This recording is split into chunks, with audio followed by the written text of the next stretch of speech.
Easter morning, 1760. As the first light crawled across Jamaica's lush hills, the island was supposed to wake to church bells and quiet hymns. Instead, it awoke to the clash of steel and the screams of men who thought themselves untouchable. In the soft, gold haze of dawn, enslaved laborers emerged from the shadows, gripping machetes once used to cut sugarcane, and now wielded to carve through the chains that had bound them. At the center stood Tacky, a man who once commanded warriors in the Ashanti Empire, a man stripped of his homeland, his title, and his name, but not his will. He had endured the whip, the branding iron, and the endless fields, biding his time with the patience of a strategist and the fire of a leader. That morning, he unleashed what the British would call a nightmare: 60 plantation masters slaughtered before the sun had fully risen.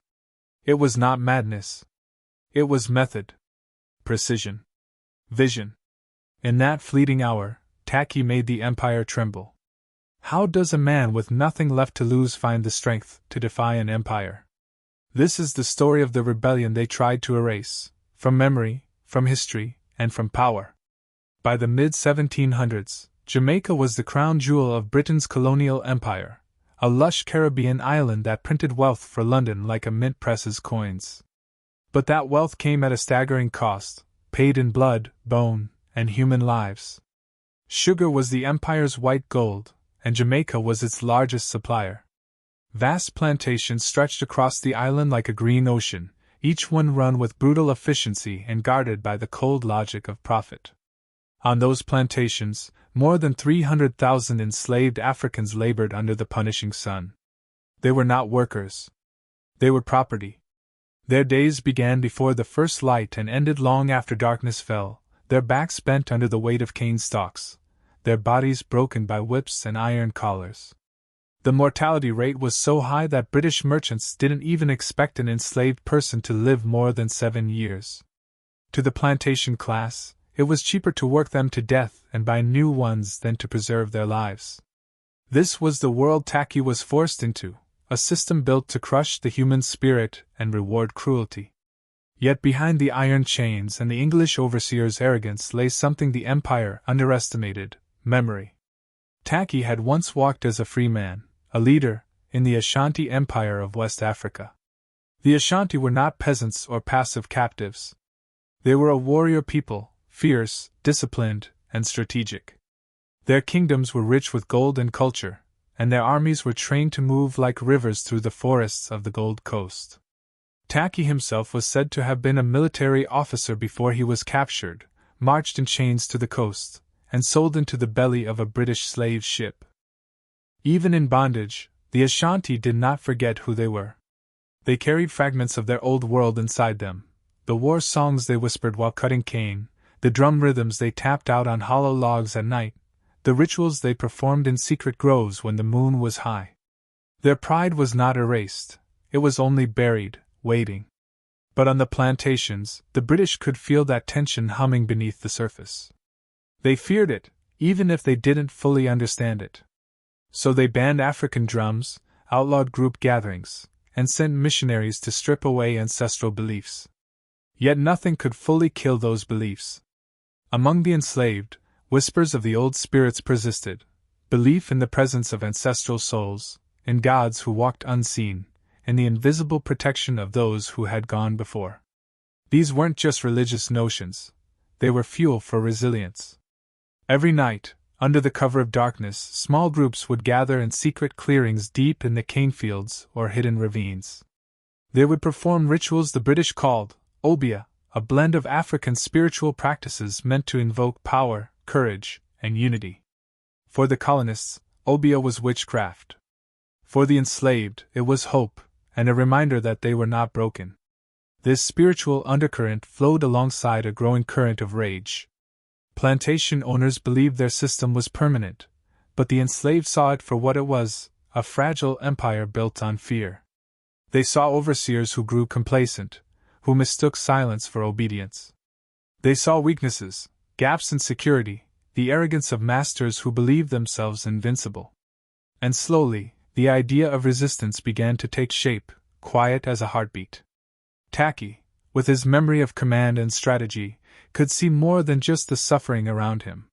He could see the patterns, the rhythm of guard rotations, the careless routines of British patrols, the stockpiles of machetes used for cane cutting. He could see how a well-timed strike could set the entire system on fire. To the British, Jamaica was a well-oiled machine. To men like Tacky, it was dry tinder, just waiting for a spark. As the island glittered with the wealth of sugar and rum, a darker truth lay beneath the surface.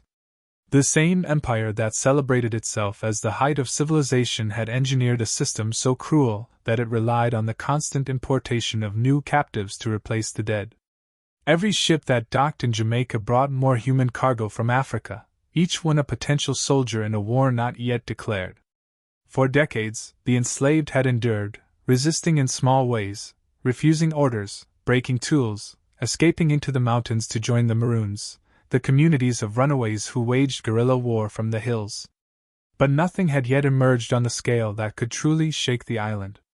Until whispers began to spread of a man named Tacky, who still carried the fire of the Ashanti in his veins. He was not content to survive. He was waiting to strike. And as the British drank their tea in Kingston and counted their profits in London, they never imagined that deep in the cane fields, beneath their boots, a storm was gathering. The rebellion did not begin with blood. It began with whispers. Long before Easter morning of 1760 erupted in screams and steel, Tacky was quietly building something far more dangerous than a spontaneous riot, an organization. On the surface, he was just another enslaved man cutting cane under the sun, head bowed, eyes averted. But beneath that posture was calculation. While overseers believed they ruled through fear, Tacky studied them like a predator studies prey. He learned their habits, their laziness, their blind spots, their hunger for comfort. He noted which guards drank themselves numb at night, which ones dozed off on their patrols, which storage sheds were left unlocked after dark. And while he watched, he recruited. It started with only a few men, other Ashanti who recognized the command in his voice, who still carried the same old warrior scars under their rags. They gathered in the deep groves beyond the edge of the plantations, where the sugarcane thinned into thick jungle. There, hidden from British eyes, they built fires low to the ground so the smoke wouldn't rise, and they spoke in the old tongue, the language of their ancestors. They performed rituals that had crossed the Atlantic in their memories, obeah rites meant to bind men together in secrecy and courage. They swore oaths with drops of their own blood pressed into the soil. No betrayal. No retreat. Freedom or death. For men who had been told every day that they were property, this was a radical thing, reclaiming their own will. But vision alone would not be enough. They needed tools. And so, Tacky turned to the most overlooked weapon on the island, the machete. Every plantation had dozens of them. They were tools of the cane fields, long, heavy blades used to cut stalks as thick as a man's wrist. The British saw them as harmless, even mundane, because they were everywhere. But in Tacky's hands, they became something else entirely. He understood the psychology of insurgency. You don't need rifles if your enemy underestimates you. Under the guise of field work, his men began to stash machetes in hidden caches across several estates. They wrapped the blades in palm leaves to prevent rust, burying them at the roots of old trees, tucking them behind crumbling stone walls, concealing them inside hollow logs. What looked like an unarmed population was, in truth, an armed network waiting for the signal. And the network grew. Tacky's charisma was quiet but magnetic. He didn't shout or threaten. He offered something far more powerful, a future. He would kneel in the dirt beside men who thought themselves broken and remind them of who they had been: hunters, warriors, craftsmen, fathers. He spoke of freedom not as an idea, but as a destiny. Words spread across the plantations like a current through dry grass. At night, while overseers snored in their big houses, enslaved men slipped from their huts one by one and disappeared into the darkness. They followed narrow goat paths through the cane fields to secret meetings deep in the woods, where Tacky waited with a fire burning low and steady. There, they were welcomed not as slaves, but as soldiers in waiting. Each man who joined swore the same oath, touching the blade of a machete and pledging silence until the day came. Some brought news: which estates had the weakest guards, where the powder stores were kept, when the masters would gather for Easter services. Others brought maps sketched from memory, marking the roads, the streams, the locations of British garrisons. Slowly, the shape of the rebellion took form, a living blueprint etched in secrecy. By early 1760, Tacky had more than 400 men bound to him by oath. This was no mob. This was an army in embryo. They drilled in silence, practicing how to move quickly, how to strike and vanish before alarms could be raised. They trained to use machetes not as tools but as weapons, to cut low at tendons, to move in pairs, to overwhelm isolated groups of masters in seconds. They planned their timing with precision. Easter would be perfect. The overseers would be distracted, drunk, off guard. The British patrols would be thin, and the planters would be at their churches in fine coats, far from their guns. Even their spiritual rituals became part of the battle plan. On moonless nights, they painted symbols on their arms and chests with white ash, marks meant to call on ancestral spirits for protection. They drank bitter brews made from jungle roots to sharpen their senses and numb their fear. The British would have called it superstition. Tacky knew it was psychology. A soldier who believes he cannot die fights like he is already free. And through it all, Tacky never rushed. That was what set him apart. He had seen leaders fail by leaping too soon. He knew that rebellion, like business, like war, was a matter of timing and discipline. So he waited. He watched the island as if studying a market, waiting for the moment when the British were most overconfident, most exposed. There were close calls. One night, a patrol stumbled near a hidden meeting place, and the rebels melted silently into the trees like smoke. Another time, a young recruit almost revealed the plot while drunk, and Tacky exiled him immediately, knowing that sentimentality could destroy everything. For months, he lived between two worlds. By day, he played the obedient laborer, swinging his machete in the fields, taking the whip lashes in silence. By night, he became a general, commanding a shadow army. It was a double life that would have crushed a lesser man. But Tacky carried it with the cold focus of someone who had already accepted death as the price of freedom.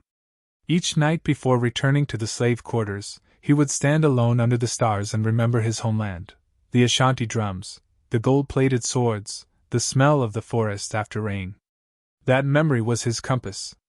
It reminded him that he had once been free, and could be again. And when his army was ready, when the machetes were hidden and the oaths sworn and the island's masters were drunk on their own invincibility, Tacky whispered the words his followers had waited to hear. Soon. Not yet, but soon. And in that single word lay the weight of everything, their rage, their hope, their future. They had been treated as property, but they were about to remind the world that they were men. What they were preparing was not a riot. It was a reckoning. The dawn of Easter Sunday arrived on the island not with church bells, but with a silence so dense it seemed to press against the skin.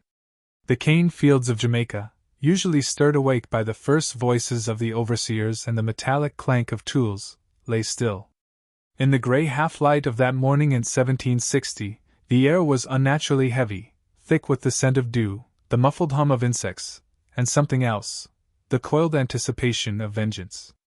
For months, Tacky and his most trusted lieutenants had whispered of this moment beneath the canopy of the forest. They had sworn oaths by firelight, sharpened their machetes on river stones, and carried the weight of generations of suffering on their shoulders. Now, at last, the reckoning they had promised was at hand. It began with a single cry, sharp, piercing, and utterly foreign to the sleepy stillness of that hour. It was not a cry of warning but of release, as though centuries of rage had been condensed into one note. From the forest edge, dark figures surged forward like a breaking wave, machetes glinting in the pale light. They moved with a terrifying unity, their feet pounding the soil that had long soaked up their sweat and blood. The first plantation fell in minutes. Doors were splintered, locks smashed, and within moments, the air was ripped apart by the screams of men who had once believed themselves untouchable. The white overseers and plantation masters, roused from their beds, stumbled into the open with half-buttoned waistcoats and pistols still holstered. Most never made it to their weapons. The rebels struck with precision and ferocity, each swing of the machete fueled by years of humiliation, by the whiplash scars across their backs, by the stolen names of their ancestors. Some accounts would later say that 60 planters and overseers were slaughtered in that first onslaught. 60 men, pillars of the colonial economy, cut down before the sun had fully risen. It was not an accident, it was symbolic. This was the shattering of an entire social order in one bloody gesture. The violence was intimate, visceral. These were not distant gunshots fired from behind barricades. The rebels fought face to face, eye to eye, breath to trembling breath. They dragged the masters from their grand wooden houses, the same houses where they had been whipped for pausing to drink water. Some they killed outright. Others they left to bleed slowly, as if to let their fears seep back into the earth. It was brutal. It was uncompromising. But to those who had endured chains, it was also justice, raw, unvarnished, and years overdue. Once the first plantations were seized, the rebellion ignited like brush fire. Word traveled faster than the British could react, carried by runners through hidden forest trails and whispered from one sugar mill to the next. Enslaved men and women dropped their tools where they stood and joined the march, swelling Tacky's force into a tide. They set fire to cane fields that had consumed their youth. The crackling flames devoured the stalks in great roaring sheets, and the thick smoke curled into the sky like a black flag. Wind carried the smell of burning sugar and scorched flesh for miles. It was not just destruction, it was declaration. The island trembled under the audacity of it. By mid-morning, chaos ruled the Jamaican countryside. Colonial roads were littered with overturned carts, and the bodies of those who had tried to flee. Horses galloped riderless into the forest. The air was filled with the clang of machetes on iron, the splintering of shutters, the sharp crack of the rare musket. Plantations that had stood for decades as monuments of British wealth now burned like funeral pyres. For the first time, the enslaved did not look over their shoulders for the lash. They looked forward, eyes blazing with the impossible thought of freedom. The rebels moved with both savagery and eerie coordination. This was no aimless riot. Tacky had planned each strike as if commanding a battlefield. He split his followers into groups, sending some to storm the storehouses for gunpowder, others to sever the roads leading to Spanish Town, the colonial seat of power. They even cut communication lines, ensuring that word of the uprising would crawl, not race, to the authorities. Their goal was clear: seize enough ground and sow enough terror before the British could organize a counterattack. Every moment mattered, and they moved like men who understood they were racing not just against soldiers, but against history itself. As the sun climbed higher, the landscape transformed into something unrecognizable. The once orderly geometry of the plantations dissolved into a scene from a fevered dream, charred beams collapsing into piles, smoke veiling the hills, flocks of startled birds erupting from the trees. Survivors among the white planters abandoned their estates and fled toward the coast, clutching what valuables they could carry. Many left barefoot, their fine coats shredded, eyes wide with the realization that their dominion was not eternal. Some begged for mercy and were cut down mid-sentence.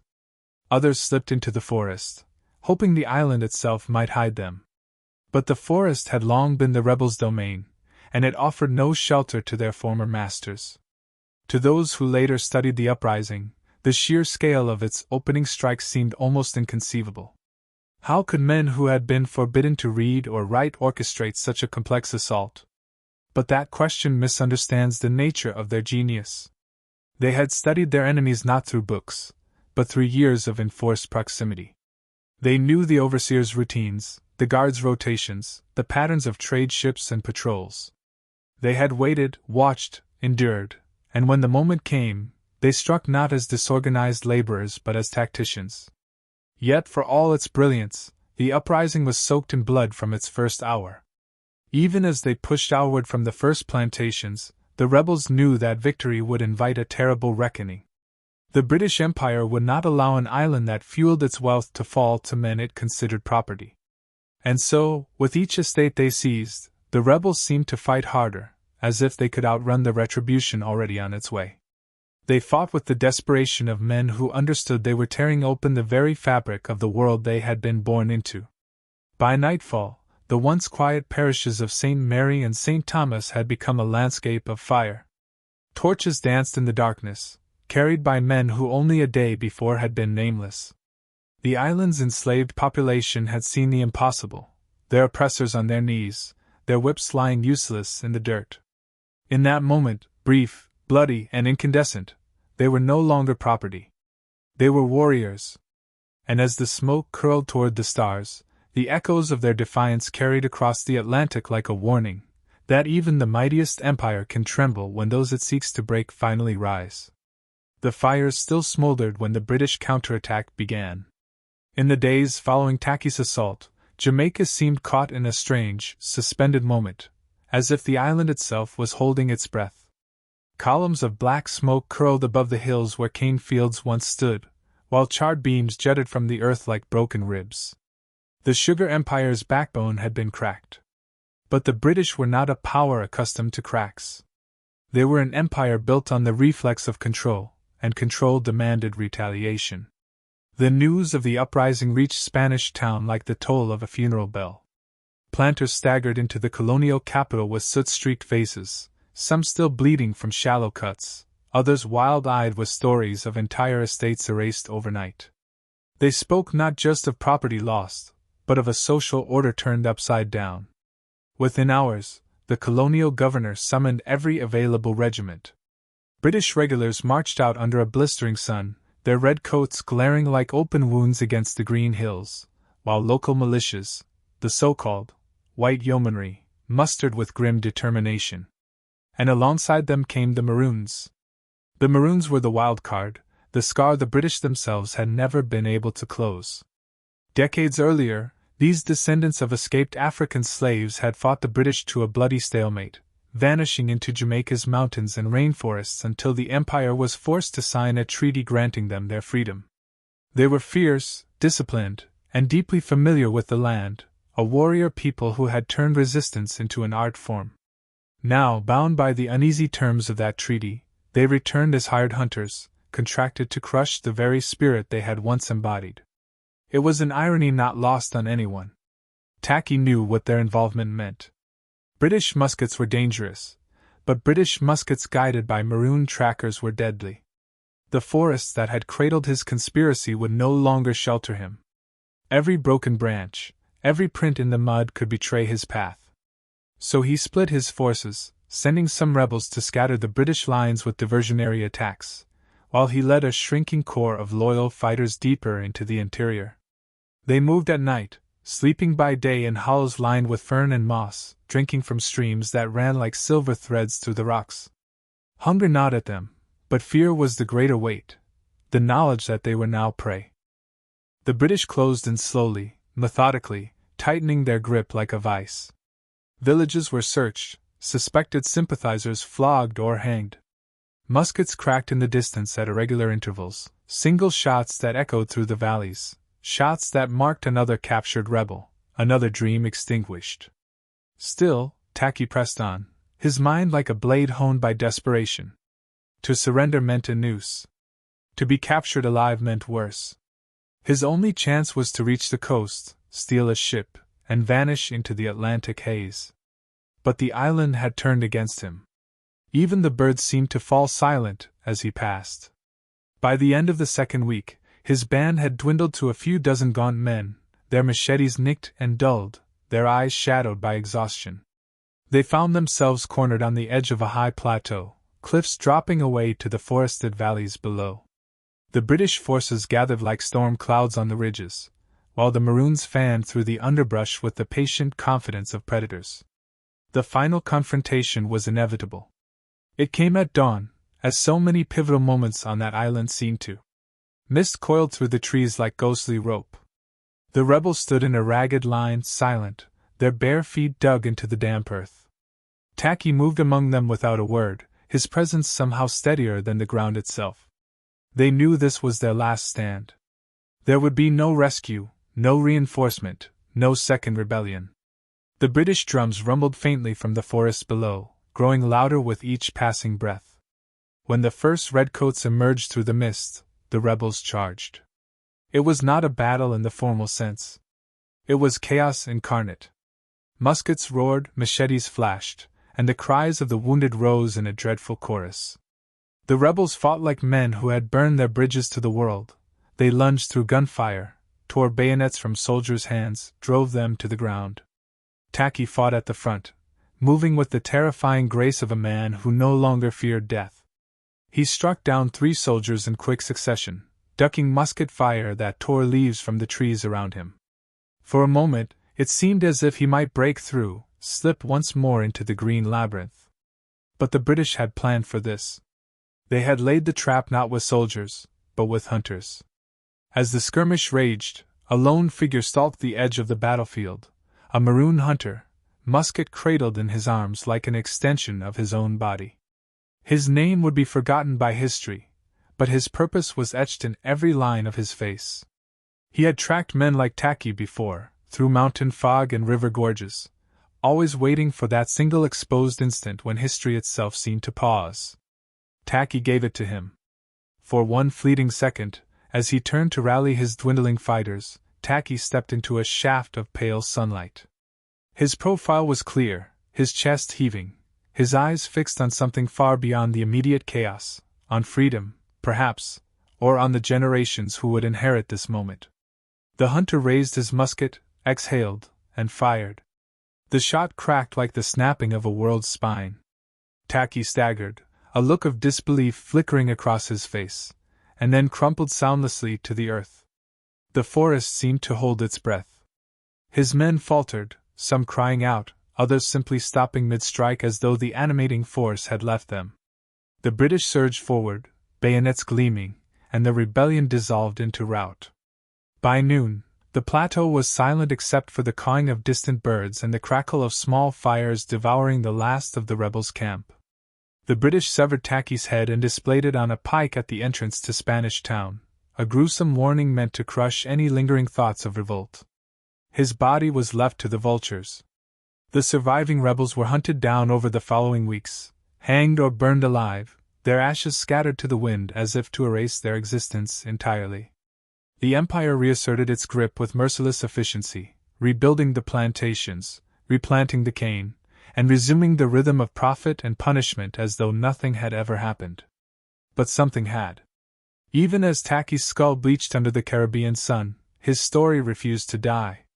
It passed from mouth to mouth among the enslaved like a forbidden ember, glowing quietly in the darkness.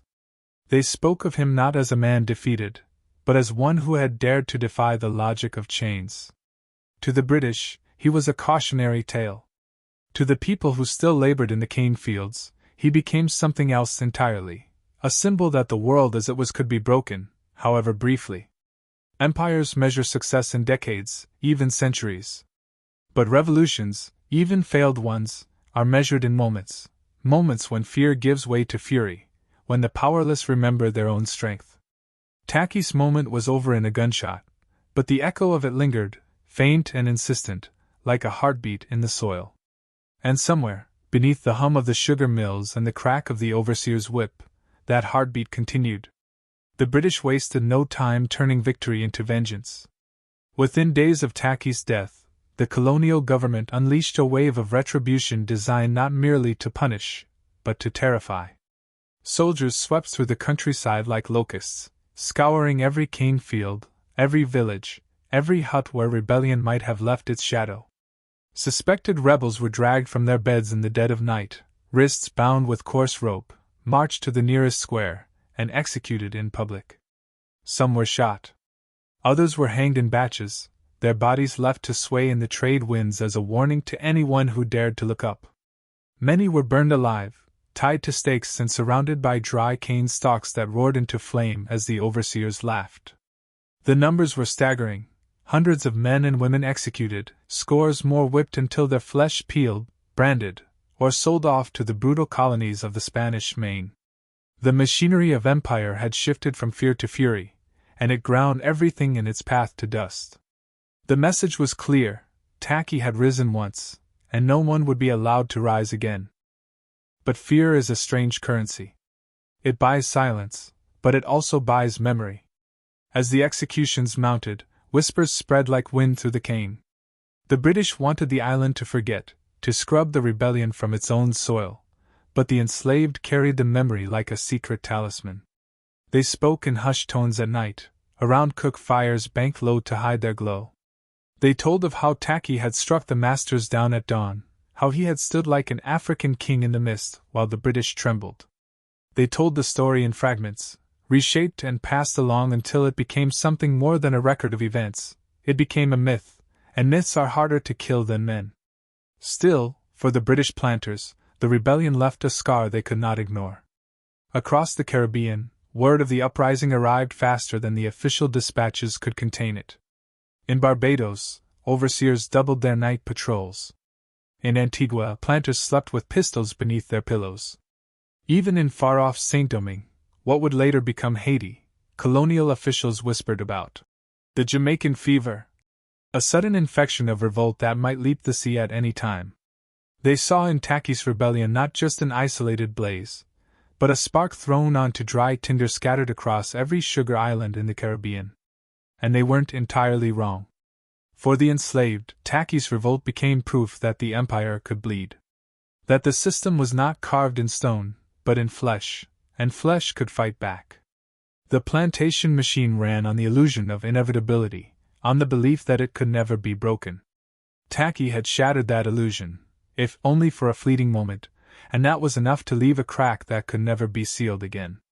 In the decades that followed, other revolts would erupt across the Caribbean, some small, some vast, culminating in the Haitian Revolution that would burn an empire to its foundations.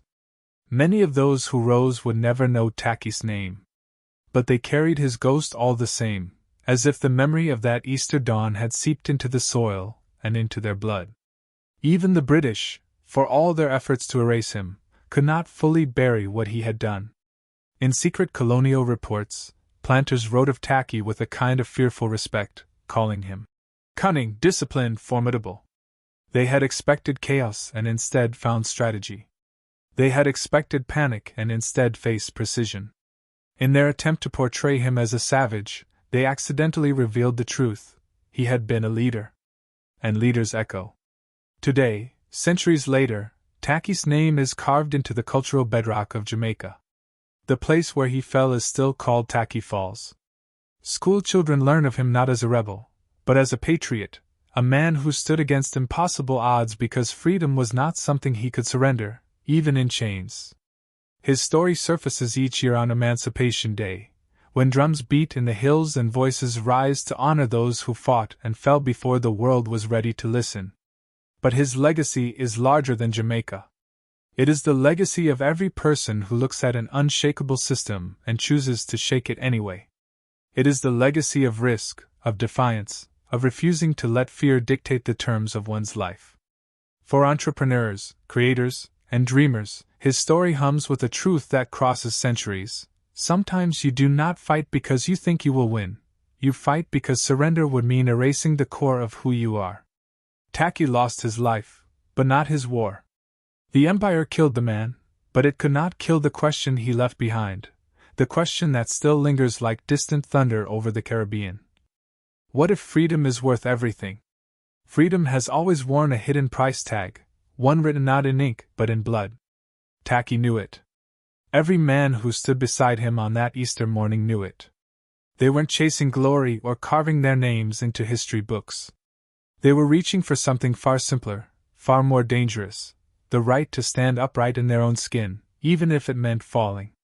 Centuries later, the empire that crushed them has faded into textbooks, but the echo of their defiance still lingers, soft yet unbroken, like a drumbeat beneath the soil. It's easy now, in our world of instant connections and endless distractions, to forget how fragile freedom really is, how often it has been paid for by those willing to gamble everything on the possibility of a different future. And maybe that's the lesson Tacky left behind, that real change never begins from comfort. It begins with risk. With the audacity to imagine something larger than yourself, and the courage to move toward it even when the odds snarl in your face.